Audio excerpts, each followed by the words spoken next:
Porque eu estou pensando aqui o seguinte, eu tiro o oscilador harmônico, você tem órbita elíptica. Nós temos também, no caso da gravitação, órbitas elípticas. Como no caso da gravitação, naturalmente você pensa numa elipse, mas, em que o planeta orbita numa elipse, tendo o Sol num dos focos, é razoável pensar num tipo de equação de cônica que bote um dos focos na origem. Isso em coordenadas polares sai relativamente simples. Se você colocar aqui assim, colocar aqui a origem, colocar a diretriz da cônica aqui, e der uma excentricidade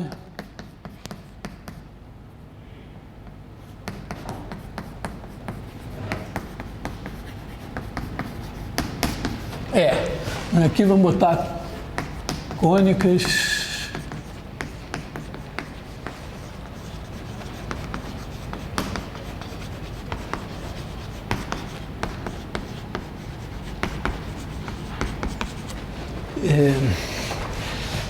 supõe que a gente tem essa distância aqui, é D.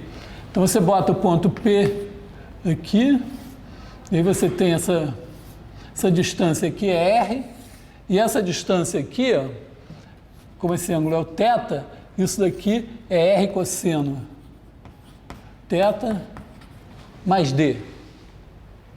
Então você tem naturalmente a equação R dividido por R cosseno θ mais D é igual a excentricidade. Isso permite, por exemplo, tirar R como função de θ. Aqui a gente tem R igual a ER cosseno θ mais ED. Então, R vira... certo isso? R vira ED sobre 1 menos E cosseno θ. O que eu estou fazendo aqui é uma versão simplificada, que o meu objetivo vai ser o seguinte: o Fábio fez, da vez passada, a dedução de que se você tem uma órbita elíptica, então, se você tem uma órbita elíptica e tem um campo central, ou seja, essencialmente a lei das áreas, mais ou menos pensando assim em Kepler, né? O fato de que você tem órbitas elípticas e que você tem a lei das áreas, então isso implica em você ter a força inversamente proporcional ao quadrado da distância.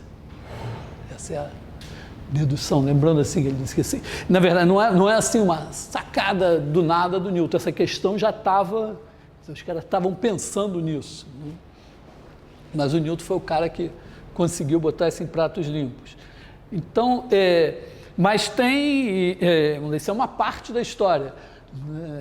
Na verdade, outra parte da história seria ter alguma noção de que tem essa constante universal da gravitação e depois você pegar a lei da gravitação e deduzir as leis de Kepler. Outra parte, não vou fazer isso tudo, vou me contentar em tentar fazer a mesma dedução que o Fábio fez, usando derivada. Então, nós vamos supor isso. No caso geral, em que você quer partir das leis de Newton para chegar nas leis de Kepler, em princípio, você não vai poder supor que a sua órbita elíptica vai estar assim, né? Porque essa órbita elíptica tem uma simetria aqui. Então, na verdade, você tem que fazer essa dedução com a diretriz um pouco para cá, mas eu vou economizar isso. Só chamar atenção para o fato de que aqui eu não supus em momento algum que isso aqui era uma elipse. Isso aqui vale, em princípio, para parábolas e para hipérboles também. Só tem que tomar o cuidado que, no caso da parábola, E é igual a 1. Então, quando o cosseno θ for 1, esse R é infinito. Bom, é mais ou menos óbvio, né? Parábola vai ter, para cada ângulo, você vai encontrar um ponto, tá? Porque isso aqui está dando para cada ângulo, como é que você acha o R correspondente a esse ângulo? Todo ângulo tem, exceto o ângulo zero. Quando você fizer zero, você não vai achar ponto nenhum na parábola. Então, no caso da parábola, você fica com θ de 0 a 2π aberto. O caso da hipérbole é mais interessante, porque aí é maior do que 1, e você vai ter, basicamente, uma situação assim, eu tenho aqui, vamos dizer, a nossa hipérbole vai ter uma cara assim, aqui tem a diretriz, e ela vai ter, tem esse lado de cá.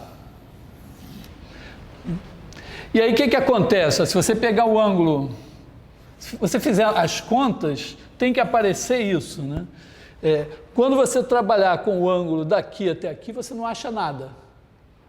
Para qualquer θ que você pegar aqui, esses são os θ para os quais esse negócio vai dar negativo. Como é maior que 1, se o cosseno for muito grande, quer dizer, muito próximo de 1, esse negócio aqui dá maior do que 1, se dá negativo, você não acha R. Aí, depois, a partir daqui, tudo bem, você tem todos os ângulos possíveis a partir de R, a partir desse, né? Cada um deles vai dar um R. Mas, e esse ramo de cá? Se você fizer a conta para esse ramo de cá, você vai ter que, vamos dizer, fazer uma pequena alteração, mas que no fim equivale, se você fizer as contas e tal, olhar, equivale ao seguinte: se você considerar esses ângulos aqui, para cada ângulo aqui, se você pegar e olhar para trás, quer dizer, em vez de pensar um R positivo, se você pensar um R negativo, você acha um cara aqui. Então você pode usar essa mesma fórmula, no fim das contas você vê que se você usar essa mesma fórmula aqui e aceitar todos os ângulos, exceto esses dois, que vão realmente dariam as assíntotas, né? Você acha para os ângulos daqui até aqui, o valor de R negativo, e ele corresponde, se você marcar o R negativo aqui, você acha o ponto do outro ramo. Aí depois você salta esse ângulo, e aí você retoma nesse ramo de cá, até, vamos dizer, chegar ao fim aqui.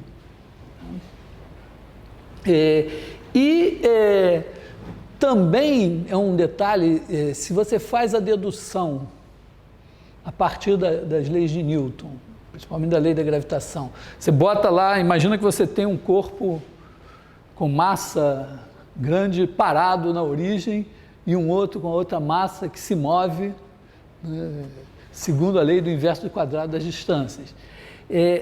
Não dá para provar que a órbita é elíptica, dá para provar que a órbita é uma cônica.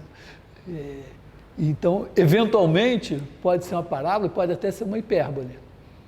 E tem um detalhe, com a lei de Newton, você tem atração. Mas se você pensar na lei de Coulomb, por exemplo, que vamos dizer, seria um análogo da lei de Newton para cargas elétricas, se você pensar alguma coisa assim, tipo lei de Coulomb, que em vez de estar atraindo, tivesse com cargas de sinais iguais repelindo, então você pode ter uma órbita que seja assim.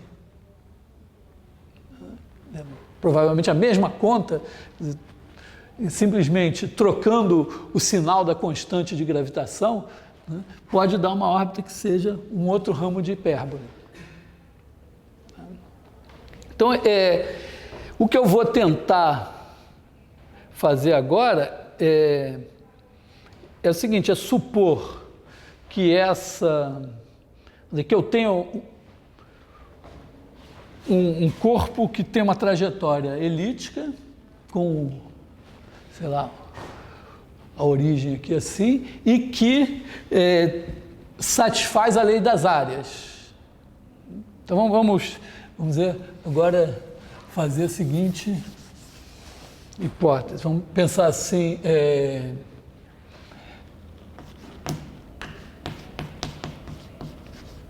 Kepler implica lei da gravitação.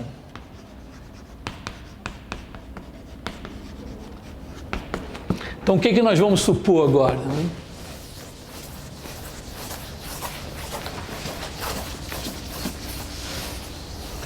Vamos supor que a gente tem um sistema de coordenadas assim e que a gente tem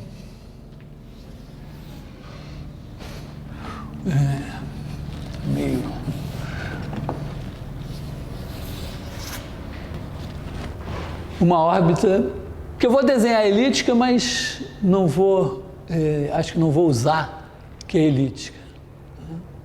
Então, vamos chamar esse tamanho daqui de R, esse ângulo de θ, e aí vamos ter x, R e θ vão ser funções de t, tá?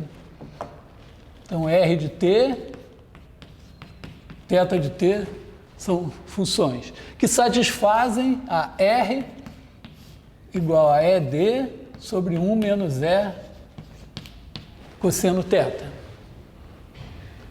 E nas coordenadas cartesianas nós vamos ter x de t igual a R de t cosseno θ de t,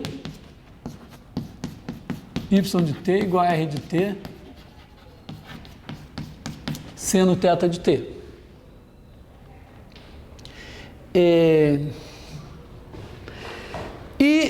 A gente já viu isso, que a lei das áreas equivale ao campo central. Na verdade, eu não vou nem falar em força aqui. Para ser bem matemático, eu não vou falar em força, eu vou falar em aceleração só. Então, a gente viu o seguinte, que se você tem uma trajetória, isso daqui, para intervalos de tempos iguais, você tem áreas iguais, então, supondo que isso não passa nunca pela origem, né, a aceleração é sempre assim. Basicamente, vamos talvez recordar isso, né? Aqui o elemento de área, aqui assim, né, você pensa nisso, então você escreve aqui C de t mais ΔT, e aí você faz o produto vetorial. Essa área daqui, essencialmente, é um meio do determinante de C de t com C de t mais ΔT menos C de t. Quer dizer, você tem esse cara com esse daqui, o determinante dos dois dá essa área sendo positiva aqui assim. Isso vamos dizer, isso aqui é o ΔS. Se você dividir por ΔT, você tem isso. Passando ao limite, né, vamos dizer, aqui pensando, né, C de t igual a x de t, y de t. Mas passando ao limite, você vai ter ds dt igual a 1 meio do determinante de C de t, C ponto de t.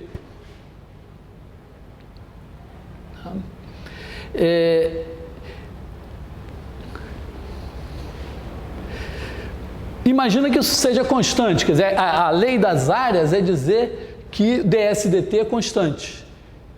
Quer dizer, vamos dizer, se você a intervalos de tempo iguais você varre áreas iguais, isso significa que se você dividir o ds por dt aqui e o ds por dt aqui, passar o limite para o mesmo dt vai dar a mesma coisa. Então, isso daqui é constante. aqui é constante. Bom, isso ser constante significa que a derivada disso é zero. Então, a derivada disso é derivada disso aqui. Então, o determinante. Posso jogar esse meio fora, porque vai ser zero, o meio não vai dizer nada.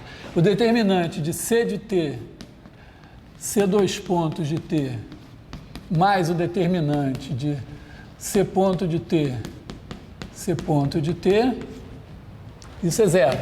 Aqui se deriva como um produto. O determinante é como se fosse um produto. Então, é isso a derivada. Só que isso aqui sempre é zero. Então, esse cara daqui tem que ser zero. O que significa, se o determinante de dois vetores dá zero, significa que eles são linearmente dependentes. Então, se você supuser que a trajetória nunca passa por aqui, significa que C de T nunca é zero. Então, C dois pontos de T vai ter que ser um múltiplo de C de T. Então, a lei das áreas, a moral da história, é que a lei das áreas ela é equivalente a você ter uma aceleração central. Ou pensando em termos de forças, que o campo de forças é central. Está sempre apontando, e pode apontar para cá ou para lá. Não tem nada aqui que diga que ele aponta para cá, nem que é uma constante vezes o C de T, é só isso que tem. Então é isso que nós vamos supor. Então, apagando essa pequena recordação,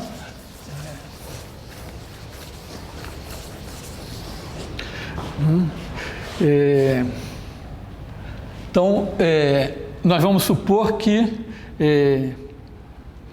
x dois pontos, y dois pontos é igual a alguma coisa vezes xy.